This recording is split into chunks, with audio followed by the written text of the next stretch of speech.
महाराष्ट्र नाभिक महामंडळाने राज्यातील ग्रामीण आणि शहरी भागातील सलून सेवांच्या दरामध्ये 20% वाढ करण्याचा निर्णय घेतलाय। ही दरवाढ आजपासून लागू करण्यात आली आहे।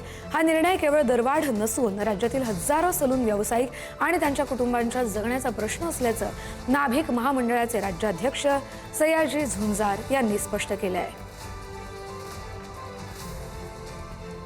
या संदर्भात बोलूया आपले प्रतिनिधी सचिन जिरे यांच्याशी। सचिन, सध्या आपण पाहिलं की दर होते गेल्या 2 ते 2.5 वर्षापासून स्थिर होते, मात्र आता जो युद्धाचा फटका बसलाय त्यानंतर जो कच्च्या मालाच्या निर्यातीमध्ये जो खंड पडला होता, त्यानंतर आता हा पेट्रोल वाढलेला आहे, सीएनजी वाढलेला आहे, त्यामुळे कुठेतरी या सर्व जे साहित्य आहे त्यांचा दर देखील वाढलाय। त्यामुळे कुठेतरी जो सलून चालक होता त्या सलून चालकाला हा दर परवडणारा नव्हता, त्यामुळे आता कुठेतरी हा निर्णय सलून व्यावसायिकांनी घेतला आहे। आज दर आहे त्यामुळे 20% वाढी करण्यात आलेली आहे। हा दर आजपासून लागू होणार आहे, त्यामुळे कुठेतरी नागरिकांना देखील याचा भुर्दंड असा बसणार आहे। बरं, धन्यवाद सचिन दिलेल्या माहितीसाठी।